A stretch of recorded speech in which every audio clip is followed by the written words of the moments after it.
Big Shaq had just stepped out of the grocery store, arms full of supplies for a local food bank, when he heard it, a police siren, blaring like a war cry. An elderly woman, frail, struggling with her groceries, froze as a cop jumped out, gun drawn. "Freeze! Drop the bag!" Officer Cole barked, his hands shaking on the trigger. The parking lot went silent. People stopped. Phones came out. Eyes widened. But Shaq? He didn't panic. He didn't back down. He just watched. Because what he did next would flip the entire system upside down, expose a cop's darkest secrets, and make history. Stay till the end. This story will leave you speechless. All right, before we dive into this crazy story, do me a favor. Subscribe and tell us where you're watching from. The sun hung low in the afternoon sky, casting long shadows across the grocery store parking lot. The heat shimmered off the pavement as shoppers loaded their cars, chatting idly about their day. It was the kind of peaceful afternoon where no one expected trouble. But then, trouble came screaming in on four wheels. A police cruiser tore through the lot, tires screeching as it came to a jerking stop. The siren cut off abruptly, leaving an eerie silence in its wake. The driver's side door flung open, and out stormed Officer Travis Cole, a man known around town for his short temper and itchy trigger finger. His hand went straight to his holster, yanking out his gun. "Freeze!" he bellowed, his voice slicing through the calm. "Drop the bag and put your hands up." All heads turned toward the commotion. Grandma Louise, an 82-year-old woman with soft white curls and a frail frame, stood near her old sedan, struggling to lift her grocery bags into the trunk. She turned slowly, startled, her hands trembling as she clutched a bag of oranges to her chest. "Young man, what's wrong?" she asked, voice quivering. Cole took 2 quick steps toward her, his gun aimed dead at her chest, his lip curled into a sneer. "We got a report of a shoplifter," he spat. "Bet it's you." Gas rippled through the parking lot. A few bystanders reached for their phones, hesitant but compelled to record what was happening. Louise blinked, confusion flooding her wrinkled face. I paid for everything," she stammered, her frail hands shaking as she held up the receipt. Cole ignored her. "I said get down!" His finger twitched near the trigger. That was when a shadow moved near the front of the lot. A mountain of a man, standing by his truck, turned his head slowly toward the scene. Big Shaq, the legendary athlete, was here in town for a charity event and had just finished loading supplies into his vehicle. He had been enjoying a rare, quiet afternoon, until now. His usually calm eyes darkened as he took in the sight before him. An elderly woman, terrified. A cop, gun drawn. The air crackled with tension. Cole stepped closer to Louise, his stance aggressive. "I won't ask again." Before he could take another step, a voice rang out. Deep, commanding, unshakable. "Put the gun down." Silence. Cole's head snapped toward the source, his cocky expression faltering for just a second. Big Shaq was walking toward them, his massive frame casting a long shadow across the pavement. His hands were at his sides, but there was no mistaking the authority in his stance. He wasn't asking. He was telling. The crowd held its breath.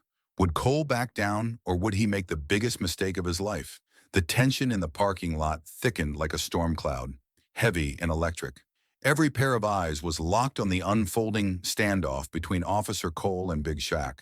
The crowd had grown, phones raised, some whispering in disbelief, others too stunned to speak. Cole barely spared Shaq a glance, his grip on the gun unwavering. "Stay out of this," he snapped, as if Shaq were just another bystander instead of the 6'11" wall of muscle standing between him and an innocent woman. Shaq's expression didn't change. His voice, calm yet laced with steel, cut through the air. "You're pointing a gun at an 82-year-old woman. You lost your mind?" Grandma Louise, still trembling, clutched the grocery receipt in her frail hands. "I didn't steal anything," she said, her voice barely above a whisper. Cole scoffed, tilting his head. "Then why are you acting guilty?" His smirk was cruel, his stance unshaken. Shaq took another step forward. He wasn't yelling. He didn't need to. The sheer weight of his presence made the air shift. "Last warning," he said, slow and deliberate. "Put the gun away." The murmurs in the crowd grew louder. People exchanged uneasy glances. Some muttered about calling the police. But what happened when the police were the problem? Cole's eyes flickered across the parking lot, his jaw tightening. He could feel the shift in the air. the weight of the cameras, the dozens of people watching, but his pride wouldn't let him back down. Not in front of all these people. His grip on the gun twitched. Then in a split second, "Move!" He reached out and shoved Louise. The old woman yelped, stumbling backward. Her thin legs buckled, and she fell hard onto the pavement, the groceries spilling around her. A carton of eggs shattered beside her.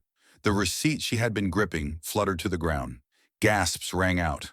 A woman in the crowd screamed, "Oh my God!" And then, Shaq moved. Cole had just made the worst mistake of his life.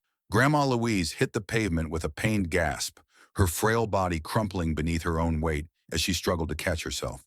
Her groceries tumbled from the paper bags, rolling across the asphalt, apples bouncing, a carton of eggs cracking open, their golden yolks spilling onto the pavement. A jug of milk burst upon impact, white liquid spreading in an eerie contrast against the dark ground. The crowd watching the scene unfold collectively inhaled, shocked into silence, before horrified murmurs rippled through the bystanders. Shaq's entire body tensed, his hands slowly curling into fists at his sides. His breath remained measured, but the sharp clench of his jaw betrayed the anger simmering just beneath the surface. His towering frame went rigid, muscles coiled like a predator just before the strike. He had seen injustice before, had watched men like Cole wield their authority like a weapon, but something about this moment, about seeing an 82-year-old woman sprawled on the pavement at the hands of a man meant to serve and protect, ignited a rage in him he hadn't felt in years. Cole took a step back and shook his head, clicking his tongue in mock disappointment. Then with a smirk that dripped arrogance, he chuckled.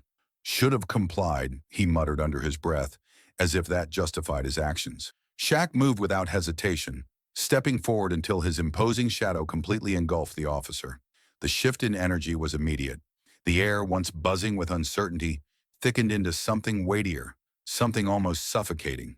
The cop's smirk faltered, if only for a split second, as he fully registered the sheer size of the man standing in front of him. "You really think that was smart?" Shaq's voice was low, steady, but it carried the kind of weight that made people listen. Cole's eyes flickered upward, scanning Shaq's face, and for a brief moment, hesitation flashed across his features.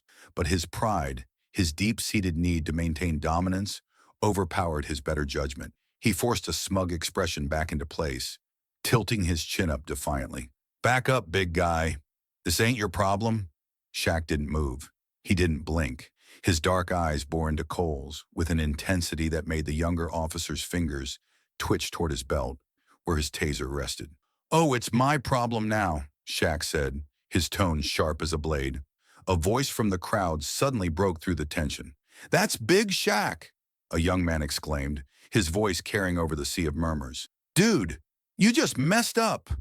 The realization spread like wildfire, and within seconds, dozens of people in the crowd began whispering, pointing at Shaq, their expressions shifting from curiosity to excitement, from fear to anticipation. Phones were raised higher, screens glowing as they captured every second of what was unfolding. Cole's smirk faltered once more. His gaze darted toward the surrounding bystanders, watching as their confidence grew simply from the presence of the man standing before him. For the first time, uncertainty crept into his posture. But then, just as quickly as it had come, he pushed it down. He scoffed, forcing a smirk. "You think I care?" His voice was laced with venom, but there was an undeniable edge of nervousness beneath it. "I run this town." Shaq inhaled deeply, exhaling through his nose like a bull ready to charge. "Not anymore," he said, his voice final. The air grew so thick with tension that it was almost suffocating. Then, sirens, distant at first but rapidly growing louder. The wails pierced through the heavy silence, cutting like a warning bell in the night. Cole's smirk returned, this time genuine. He straightened his shoulders, confidence flooding back into his body. His backup had arrived, or so he thought. More squad cars screeched into the lot, but who were they here for? The screech of tires cut through the tension like a blade. 2 squad cars sped into the parking lot, their flashing lights casting red and blue streaks across the pavement. The crowd collectively tensed, eyes darting between Cole and the approaching vehicles. Cole, still gripping his gun, smirked. "Finally," he muttered under his breath, straightening his shoulders with renewed arrogance. "Took him long enough." Shaq didn't move. He remained still as a statue, his gaze locked on the approaching squad cars. The air crackled with anticipation. The first squad car door swung open. A boot hit the pavement, then another. The second car followed suit, but instead of rushing to Cole's side, the officers moved with a different energy, one of authority, of finality. And then a deep, commanding voice boomed from the car's megaphone. "Officer Cole, stand down." The smirk slid off Cole's face so fast it was almost comical. His head snapped toward the cars, confusion knitting his brows. He blinked, as if willing away what he just heard. "Wait, what?" His voice lost its bravado, dipping into something dangerously close to uncertainty.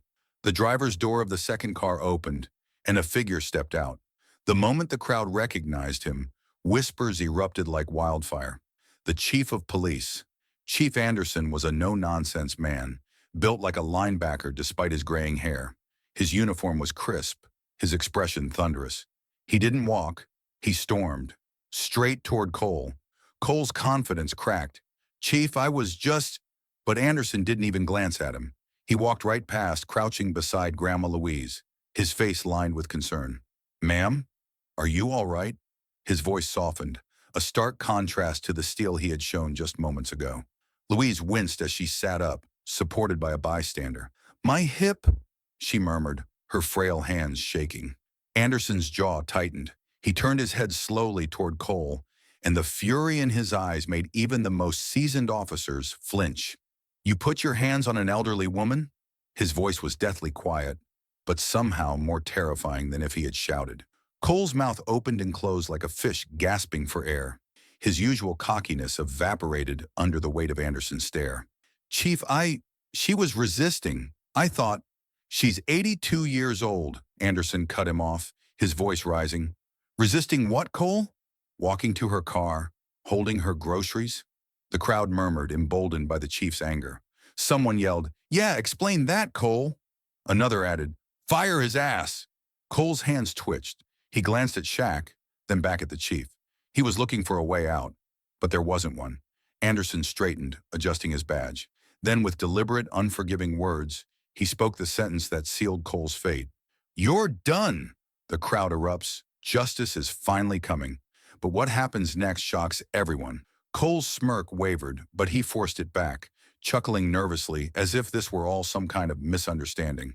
His grip on his belt tightened. His pulse pounded in his ears. "Come on, Chief," he said, spreading his hands. "This is a mistake. I was just handling a situation." Chief Anderson didn't respond right away. He stood firm, arms crossed, jaw clenched. His silence was heavy, dangerous. Then, with deliberate slowness, he turned toward Shaq. "Tell me what happened." Shaq didn't move for a moment. Then, in one smooth motion, he folded his arms, his deep voice cutting through the tension. "Not my story to tell," he said. His head nodded toward the crowd. "Ask them." Cole stiffened. The chief's gaze swept across the parking lot, where dozens of bystanders had gathered. Phones were out, cameras still rolling. Faces reflected everything from anger to disgust. And then, a young woman in the front stepped forward.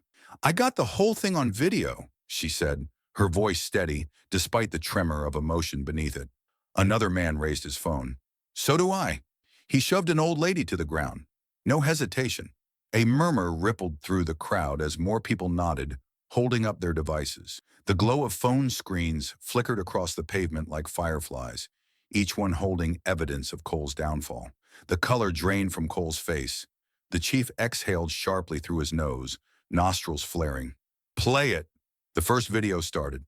The moment the footage showed Cole shoving Grandma Louise, the reaction was instant. Gasps, murmurs. Someone cursed under their breath.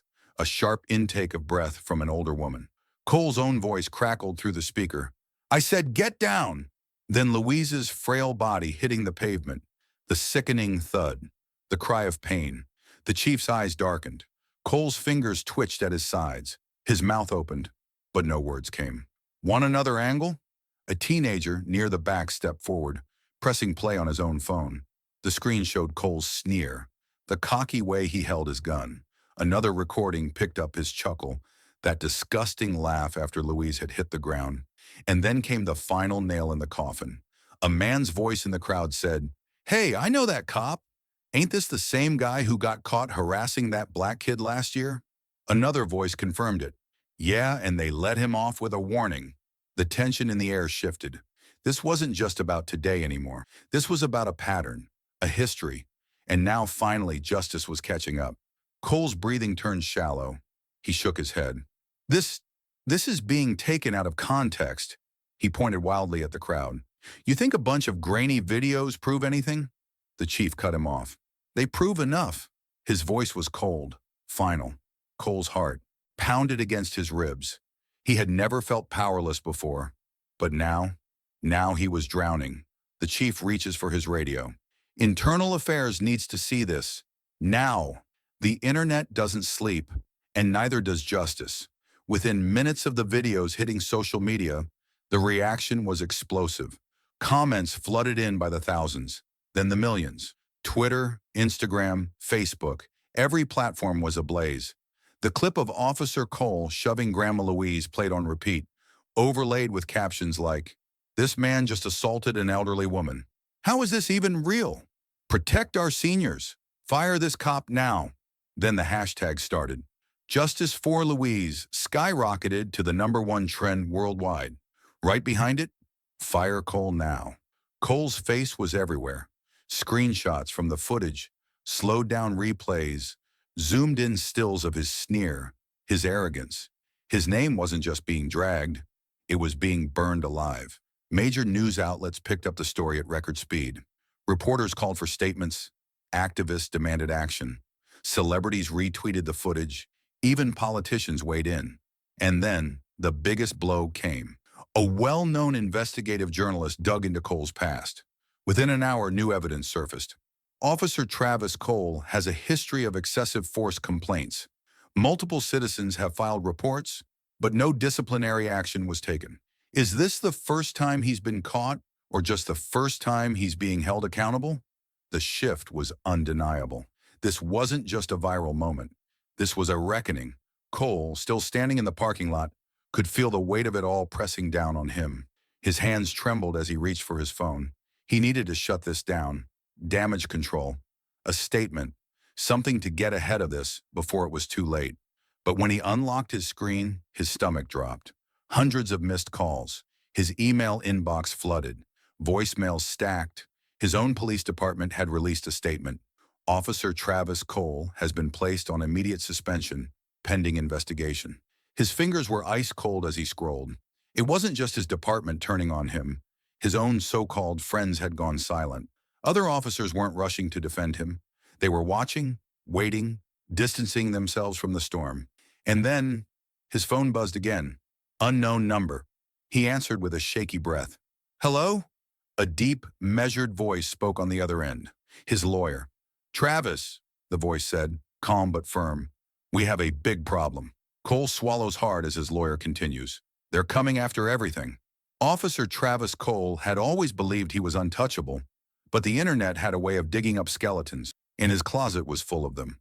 Within hours of his altercation with Grandma Louise going viral, investigative journalists, independent watchdogs, and internet sleuths started connecting the dots. And what they found was damning. Old case files resurfaced. Complaints from citizens he had intimidated, harassed, and brutalized were shared across social media. Former victims spoke up. "I reported Cole 3 years ago. Nothing happened. He pulled me over for no reason, searched my car, and laughed when I asked why. This man threatened my brother, said no one would believe us if we spoke out." Then, the real bombshell dropped. Leaked body cam footage. One clip showed Cole pulling over a black teenager for a broken taillight, only to forcefully yank him out of the car, slam him against the hood, and call for backup as if the boy was a fugitive. The kid had no record, no crime, just another day of being in the wrong place at the wrong time. Another video showed him aggressively frisking a Hispanic father in front of his young daughter, accusing him of looking suspicious outside his own house. And then there was the worst one. A clip from 2 years prior showing Cole during a routine call in a low-income neighborhood. The footage was shaky, but his voice was crystal clear. "These people don't belong here." The internet exploded. The pieces fit together now. Grandma Louise wasn't an isolated incident. Cole had been doing this for years and getting away with it. Not this time. News outlets broadcasted the leaked footage on repeat. Activists demanded action. Civil rights attorneys announced they were looking into past cases where Cole had been involved. Lawsuits were being filed. The Justice Department even hinted at opening an investigation. And in the middle of it all, Cole sat in his dark apartment, phone gripped so tightly his knuckles turned white. His career, his reputation, his entire life, unraveling by the second. His phone buzzed again. He stared at the caller ID, his lawyer. He hesitated before answering. Travis, his lawyer's voice was tense, measured. They're coming after everything. They want to make an example out of you. Cole's breath hitched as his lawyer continued. You might not just lose your job. You might lose your freedom. Travis Cole had once walked through the police station with his head high, flashing his badge like a shield, knowing no one could touch him. But today, as he stepped inside for what he thought was a meeting with the department, the air was different. Officers whispered behind his back. Some wouldn't even make eye contact. His stomach churned. Then he saw the press conference set up. Rows of journalists stood outside, cameras aimed at a podium where Police Chief Raymond Carter adjusted the microphone. His face was stern, unreadable. Cole swallowed hard. He had been expecting a slap on the wrist, maybe a short suspension. But this? The chief cleared his throat and began. This department has always sworn to protect and serve. But when an officer violates that trust, when they abuse the very people they swore to protect, there are consequences. Murmurs spread through the crowd. The cameras zoomed in. The whole city was watching. Cole felt his pulse pounding. This couldn't be happening. Effective immediately, Officer Travis Cole is terminated from the force. The words hit like a hammer to the chest. Cole's jaw tightened. Terminated? No suspension? No reassignment? His entire career. Gone. Gasps and scattered applause rippled through the crowd. Some officers standing nearby exhaled in relief, as if they'd been waiting for this moment for years. The chief wasn't finished. This is not the first complaint against Mr. Cole. It is simply the first time he is being held accountable. Let me be clear. This department will not tolerate racial profiling, excessive force, or corruption. We stand with the people of this city, not above them. The words burned. Cole's face turned red. He wanted to shout, to defend himself, to fight back. But as he glanced at the nearby news trucks, he saw the headlines already forming on their screens. Disgraced cop fired after viral incident. Officer Travis Cole exposed. Police brutality won't be ignored. And then the worst part. His phone vibrated in his pocket. He yanked it out. His bank. Your account has been temporarily frozen due to pending legal action. A cold wave of panic shot through him. Lawsuits were incoming. His assets were at risk. His pension, gone. He was about to lose everything. As reporters continued firing questions, a journalist turned toward Big Shaq, standing at the edge of the crowd. Shaq, you were there. You saw everything. What do you think should happen next? Shaq adjusted his jacket, stepped forward, and with a calm but chilling voice said, I think justice is just getting started. Shaq stood in front of the podium, the flashing lights of cameras reflecting off his broad frame. The air around him buzzed with anticipation. Reporters leaned forward, microphones stretched out, ready to capture his next words. The world had watched the downfall of Officer Travis Cole. But to Shaq, justice wasn't about one man. It was about systemic change. He exhaled, gripping the microphone. His deep voice carried conviction and weight. I want to be clear. What happened to Grandma Louise was not an isolated incident. It's part of a bigger problem, a system that lets bad cops act like untouchable kings while good people suffer. Murmurs rippled through the crowd. Some nodded in agreement. Others, those who had always turned a blind eye to injustice, shifted uncomfortably. Shaq continued, his tone steady but firm. Firing one cop isn't enough. Arresting one officer isn't enough. We need real change. Policy change, legal change, cultural change. The cameras zoomed in. Social media erupted. Hashtags began trending instantly. Number Justice for Louise, number Reform, now number Shaq Speaks. Shaq lifted his chin. That's why I'm putting my money where my mouth is. The audience fell silent. I'm launching a legal defense fund for victims of police brutality.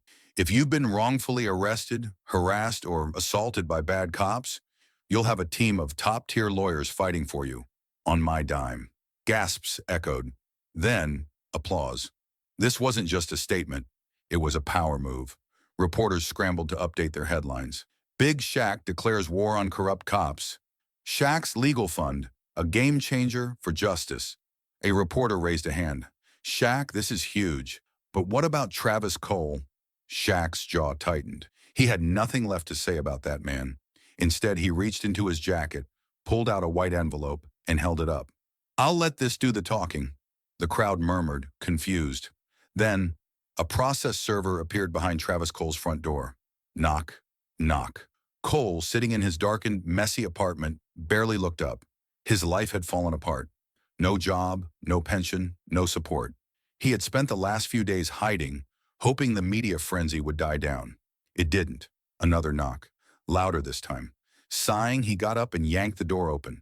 A man in a suit handed him the envelope. Eviction notice.